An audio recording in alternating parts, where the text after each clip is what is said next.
New York. Let's go over to New York, all right? New York, Kathy Hochul. Eric Adams, in my opinion, as crazy as he is, Eric Adams has 100% gotten the bad end of the deal. I think that Eric Adams 100% is culpable for a lot of the things that we see happening because he was a part of the go along, get along gang, especially when it came to illegal migrants.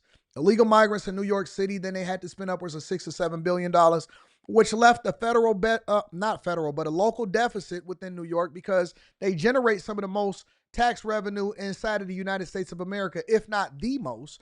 But they had to then freeze police hirings, cut back on that, cut back on resources that they were given inside of the schools that people paid their property taxes for, and cutting back on sanitation, amongst other things, just so they can house these people in these shelters and these luxury hotels, give them food cards and so on and so forth. But one thing that we don't do, and we neglect it a lot because the mayors is the faces of the city, but at the same time, the largest city in New York also deserves to extend some of that same responsibility to people like Kathy Hochul. Now, I think that Kathy Hochul, as I deep dive into who she is and the things that she's done, I think that she's absolutely deplorable. One of the, if not the worst governor inside of the United States of America. I can't give it to her. I'll probably give her number 3. She probably take place number 3. All right? Because Gavin Newsom definitely take that mantle. And then J.B. Pritzker is running for a close first, definitely right there in the second place.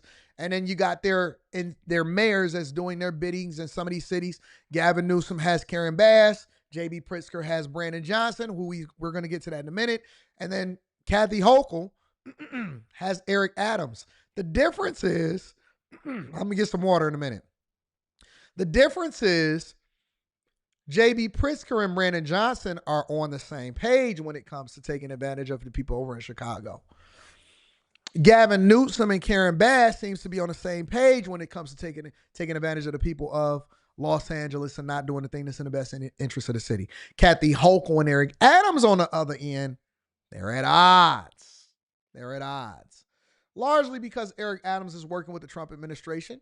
We've covered that. We're going to continue to cover it. But one thing that is absolutely, positively, 100% has to happen is we have to start holding these governors accountable and putting their feet to the fire, not just Gavin Newsom, J.B. Pritzker, and Kathy Hochul.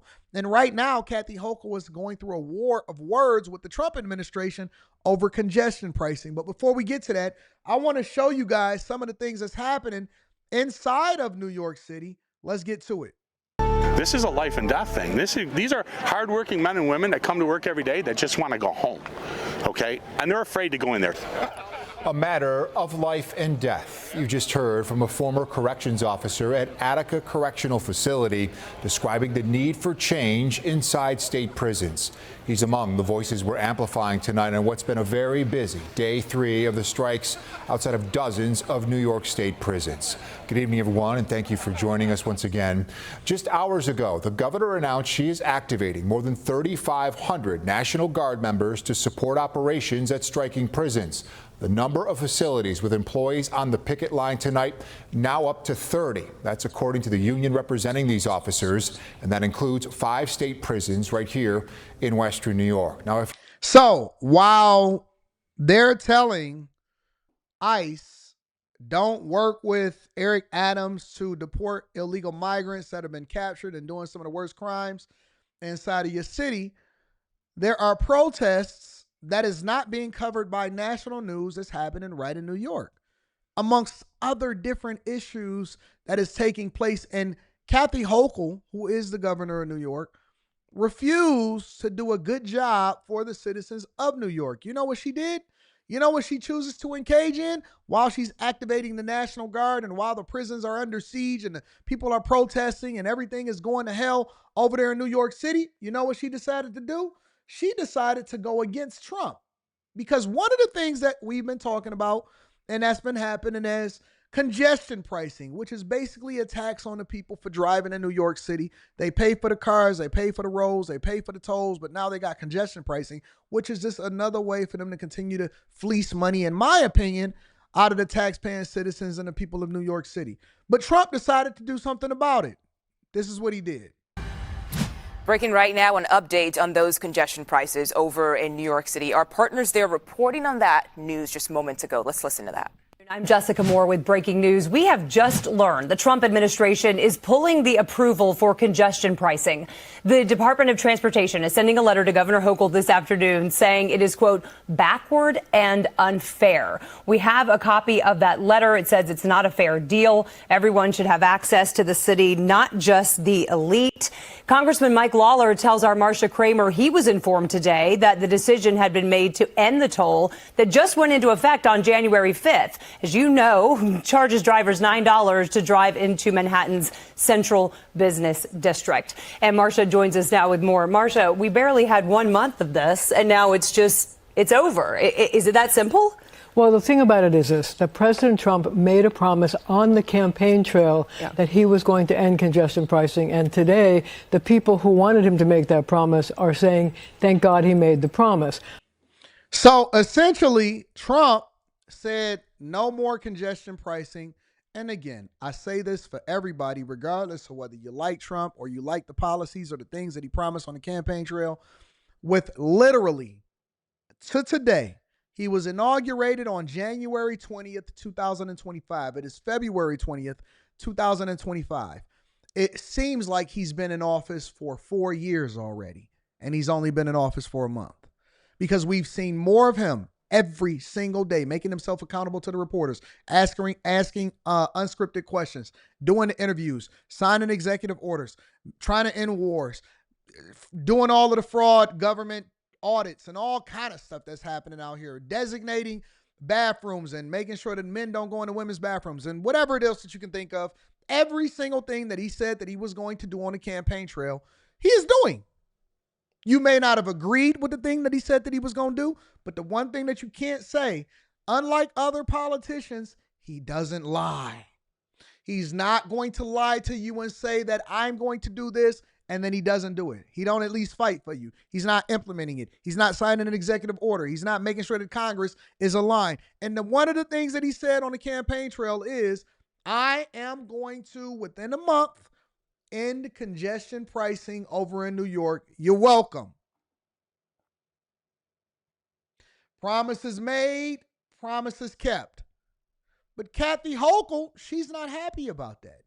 That's not something that she's ecstatic about, because it's one of her landmark things that she's done in New York to cost people more money. And I don't think that people need to be taxed more.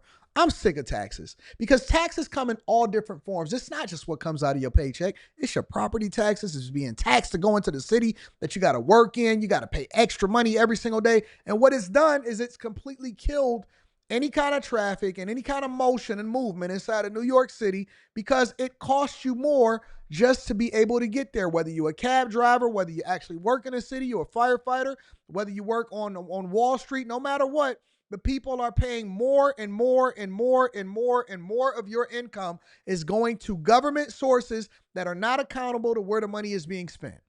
And so she decided to have a press conference to address Trump and delivering this promise for New Yorkers and making sure that even though they didn't vote for him as a state, New York has been a blue state for a long time, that he still is the president of everybody, not just the people that voted for him in the swing states.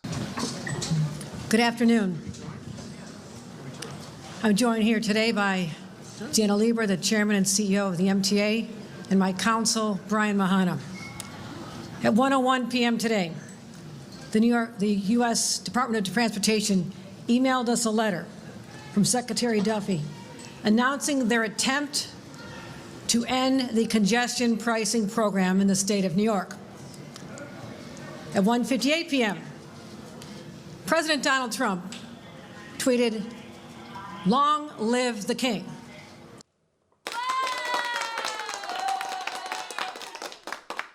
What Drake say? My Mount Rushmore is me with 4 different expressions. Trump need his own Mount Rushmore. He might just build it for himself. A part of his presidential library might be him having his own Mount Rushmore. Long live the king. I'm here to say New York hasn't labored under a king in over 250 years. We are not. We sure as hell are not going to start now. the streets of this city where battles were fought. We stood up to a king, and we won then.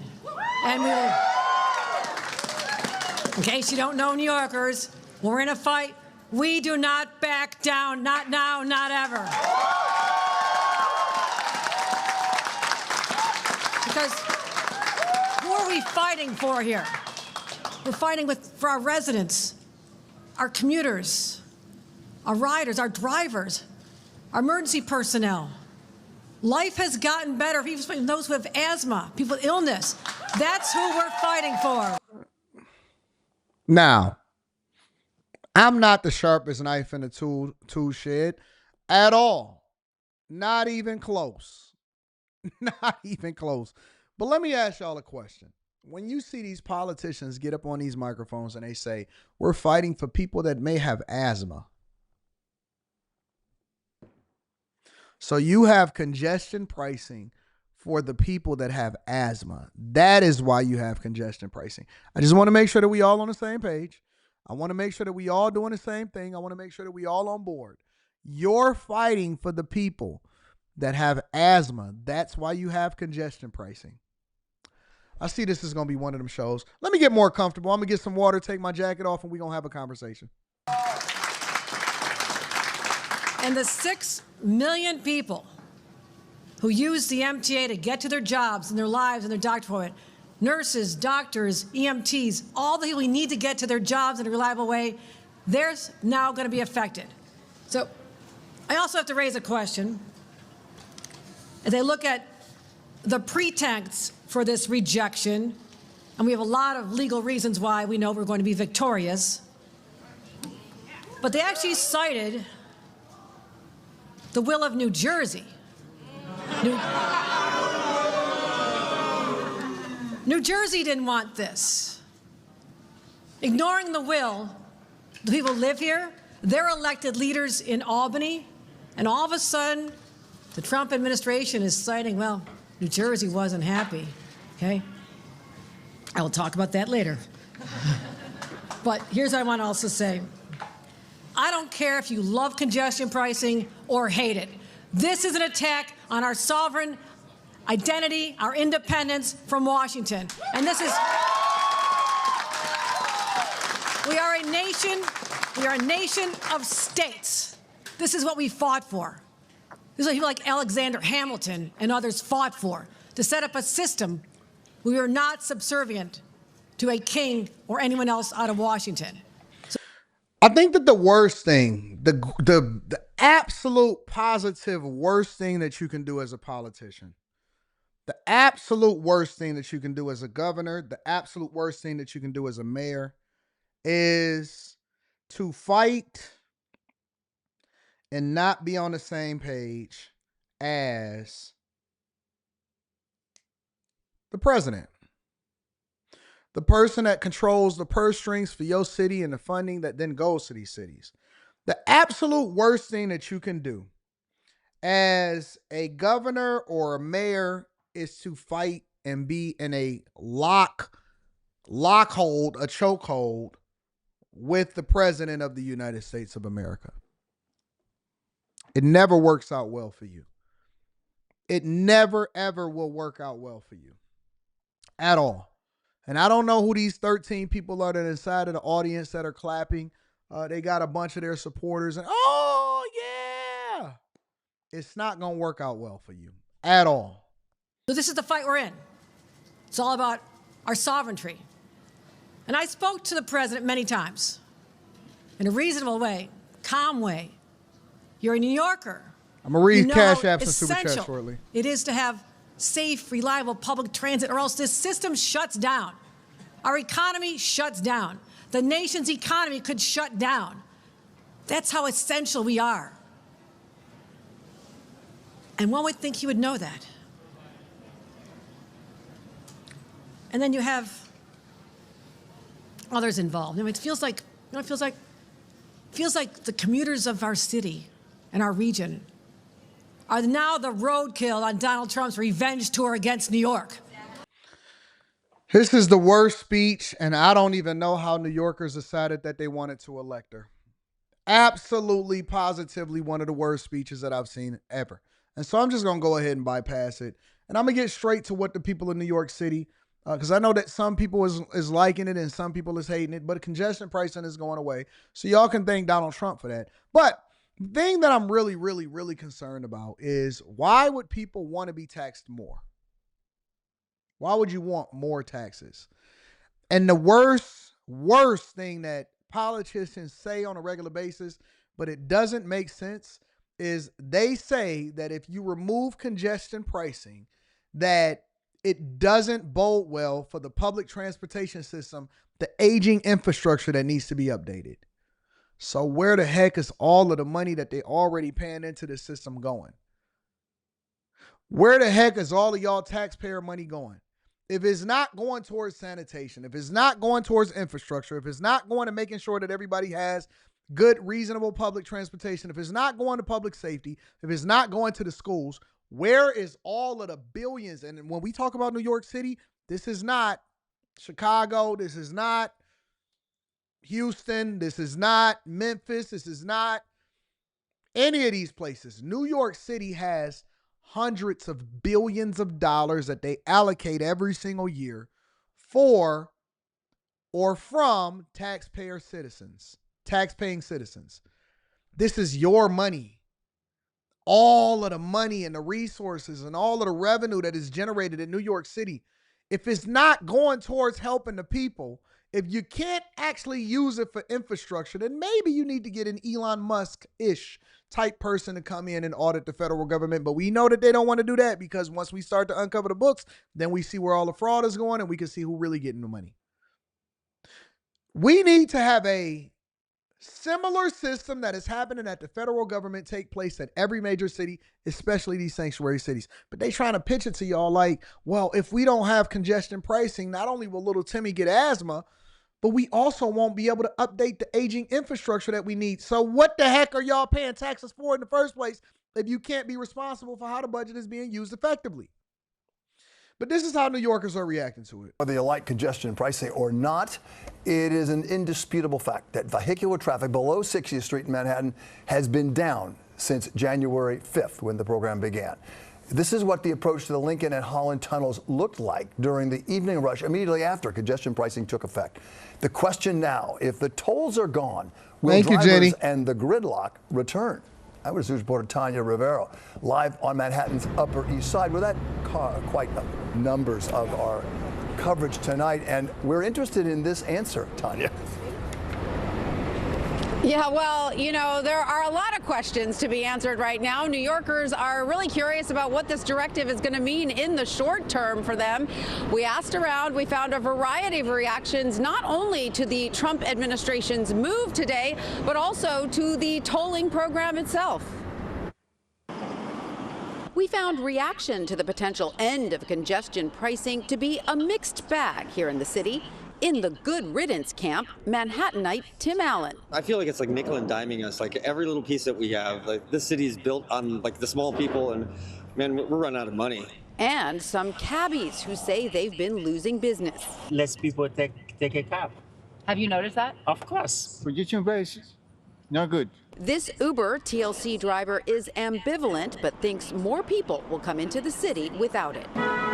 The TLC price, it doesn't affect, so for me there's no difference. Right, you don't care? Yeah, I don't care. In the keep congestion pricing camp, other cabbies, drivers, and delivery cyclists who appreciate the noticeably less traffic. It's easier for us, no?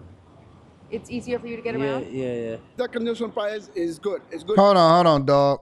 I'm suspicious about the fact that you got the Pooh Shiesty mask on. Is it because you cold, or is it because you don't want to be identified as an illegal migrant, not getting around the city and not doing what you're supposed to? That's all I'm saying. I'm suspicious now of anybody that can't speak a full sentence in English. I want to know, especially if you're in the sanctuary city, I want to know what's going on. Let me see this again. Cyclists who appreciate the noticeably less traffic. It's easier for us, no? It's easier for you to get around? Yeah.